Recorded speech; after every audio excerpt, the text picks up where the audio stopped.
Penyakit tuberkulosis merupakan penyakit yang membawa kematian terbesar di dunia. Nah, untuk mencegah hal tersebut terjadi atau untuk mengetahui bagaimana seseorang tersebut menderita tuberkulosis atau tidaknya, itu salah satunya dilakukan dengan cara uji serologis. Yang mana uji serologis itu juga disebut dengan tes antibodi, di mana uji ini merupakan uji reaksi antara antigen dan antibodi secara in vitro. Nah, uji ini juga merupakan satu dari beberapa prosedur laboratorium yang dilakukan pada sampel serum darah untuk tujuan mendeteksi antibodi atau antigen secara khusus dalam hubungannya dengan penyakit tertentu. Nah, itu bisa dilakukan pada tuberkulosis. Tentunya semua pengujian yang telah dilakukan oleh peneliti itu memiliki kelebihan dan kekurangannya masing-masing. Nah, begitu juga dengan uji serologis. Kelebihan yang dapat diamati oleh penguji atau peneliti yaitu uji serologis ini mendapatkan hasilnya dengan cepat, yang mana hasil tersebut tidak memakan banyak waktu untuk mengetahui apakah seseorang tersebut sudah terjangkit atau belum. Dan uji ini juga lumayan sensitif terhadap bakteri ataupun infeksi yang diuji. Jadi reagen-reagen yang digunakan itu cukup mendeteksi apakah seseorang tersebut terjangkit atau tidak. Nah, tentunya kalau ada kelebihan, kekurangan pun tidak luput dari pengujian. Yang mana pengujian serologis ini bersifat mahal atau menggunakan biaya yang tidak sedikit. Tentunya dengan reagen dan juga laboratorium yang digunakan tentunya tidak mengeluarkan biaya yang tidak sedikit. Dan tidak bisa sembarang orang dalam uji ini yang bisa melakukannya. Hanya tenaga profesional atau penguji yang sudah berstandar yang bisa melakukan uji ini.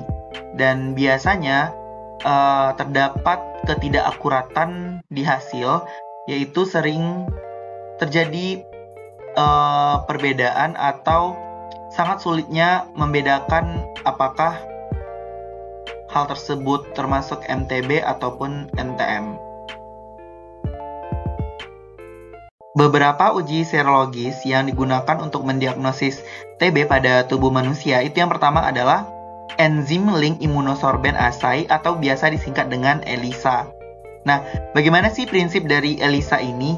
Jadi metode ELISA ini memiliki prinsip yang terfokus pada ikatan antigen dan antibodi. Yang mana seperti yang sama-sama kita ketahui, sistem imunitas tubuh manusia itu ditentukan oleh kemampuan tubuh untuk memproduksi antibodi melawan antigen. Nah, lalu bagaimana sih prinsip si enzim itu bekerja? Jadi, enzim itu akan bertindak sebagai reagen yang akan merubah substrat atau konjugat yang tidak berwarna menjadi produk yang berwarna. Nah, hal inilah yang akan menunjukkan ikatan antara antigen dan antibodi, di mana dalam kata sederhananya, prinsip ELISA ini yaitu merubah warna sampel. Jadi, kita akan lebih mudah untuk mendeteksi enzim yang bekerja pada sampel tersebut. Jadi, kita akan lebih mudah mengetahui apakah orang tersebut terjangkit TB atau tidak. Uji selanjutnya yaitu uji imunokromatografik tuberkulosis atau yang biasa dikenal dengan ICT-TB. Nah, uji ini merupakan uji serologis yang cepat dan sederhana serta mudah dalam pengoperasiannya. Nah, bagaimana sih prinsip kerja dari ICT-TB ini? Jadi, prinsip dari kerja ICT-TB ini adalah dengan mereaksikan antigen pada alat yang akan berikatan dengan anti-TB. Nah, biasanya itu diambil sampel dari penderita yang akan dikonjugasikan ke partikel halus. Itu biasanya bernama colloidal gold atau warna merah sebagai pelabel. Nah, partikel ini itu sangat halus, yang mana itu berukuran 1 sampai dengan 20 nanometer. sehingga daya migrasinya cukup kuat dan dalam waktu yang sangat singkat dapat mencapai garis atau antigen pengikat dan menimbulkan sinyal warna yang spesifik. Nah, di sini akan terbentuk kompleks imun yang kemudian akan mengalir melalui membran nitroselulos yang dilapisi oleh penangkap terhadap antigen mikroba yang sama. Selanjutnya yaitu uji peroksidase antiperoksidase atau biasa disingkat dengan PAP. Nah, bagaimana sih prinsip dari uji PAP ini sendiri? Jadi, uji PAP ini merupakan uji serologis yang bagiannya yaitu imunoperoksidase, di mana uji ini menggunakan alat histogen yang bernama alat histogen imunoperoksidase stunning untuk menentukan adanya IgG spesifik terhadap kuman TB yang sudah ada pada tubuh manusia. Selanjutnya yaitu uji Mycodot. Nah, bagaimana sih prinsip dari uji Mycodot ini? Jadi uji ini menggunakan antigen yang bernama lipoarabinomanan atau disingkat dengan LAM. Nah, uji ini biasanya digunakan untuk mendeteksi antimikobakterial, yang mana biasanya LAM ini direkatkan pada suatu alat yang berbentuk sisir plastik. Jadi sisir ini kemudian akan dicelupkan ke dalam serum yang telah diambil dari tubuh pasien tentunya.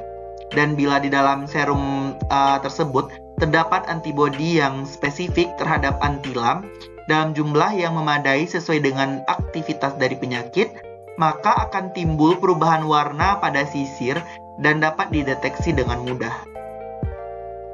Selanjutnya adalah uji adenosin deaminase atau ADA test, di mana prinsip dari adenosin deaminase ini adalah enzim yang mengubah adenosin menjadi inosin dan deoksiadenosin menjadi deoksinosin pada jalur katabolisme purin. Nah, ADA ini berperan pada proliferasi dan diferensiasi limfosit, terutama itu limfosit T, dan juga berperan pada pematangan atau maturasi monosit dan mengubahnya menjadi makrofag.